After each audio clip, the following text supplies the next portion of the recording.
আপনারা জানেন Bangladesh securities and exchange কমিশনের চেয়ারম্যানের পদত্যাগের দাবিতে সকাল থেকেই আন্দোলনে নেমেছে বিসিসির কর্মকর্তা কর্মচারীরা। এখন পর্যন্ত চেয়ারম্যানের যে ফ্লোর, ওই ফ্লোরে তারা অবস্থান করছেন এবং তারা তাদের এক দফা দাবি যে চেয়ারম্যানের পদত্যাগ। এর বাইরে তারা কিছু চিন্তা করতে পারছে না। এই পরিস্থিতিতে ইতিমধ্যে এখানে উপস্থিত হয়েছেন সেনাবাহিনীর কর্মকর্তারা। সেনাবাহিনীর লোকজন ইতিমধ্যে এখানে এসেছেন, তারা গেটের বাইরে অবস্থান করছেন। তাদের কড়া নির্দেশ, ভিতর থেকে কোনো লোক বাহির থেকে কোনো লোক ভিতরে ঢুকতে পারবে না, সেই জন্যই তারা তাদেরকেও ভিতরে ঢুকতে দেওয়া হচ্ছে না।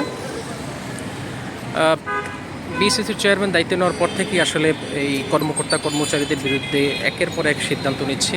বিশেষ করে টাস্কফোর্সের মাধ্যমে তাদের অভিযোগ, টাস্কফোর্সের মাধ্যমে তাদেরকে বিভিন্নভাবে হেনস্থা করা হচ্ছে। ঘরে বসেই ট্রেড করতে চান? তাহলে আমরা দিচ্ছি তার বেস্ট সলিউশন। মার্কেটের সব প্রয়োজনীয় তথ্য জানা থাকলে বিনিয়োগের যাত্রা হয়ে ওঠে আরও সহজ। তাই আপনার সফলতার সম্ভাবনাকে কাজে লাগাতে ডাউনলোড করুন দেশের number 1 trading app EFT fast. এই সামগ্রিক বিষয়ে, সামগ্রিক পরিস্থিতি নিয়ে তারা কর্মকর্তা কর্মচারীরা আজকে বিসিসির চেয়ারম্যানের পদত্যাগের দাবিতে বিক্ষোভ করছেন। গতকাল বাংলাদেশ সিকিউরিটি এক্সচেঞ্জ কমিশনের নির্বাহী পরিচালক জনাব সাইফুর রহমানকে বাধ্যতামূলকভাবে অবসরে পাঠানো হয়েছে।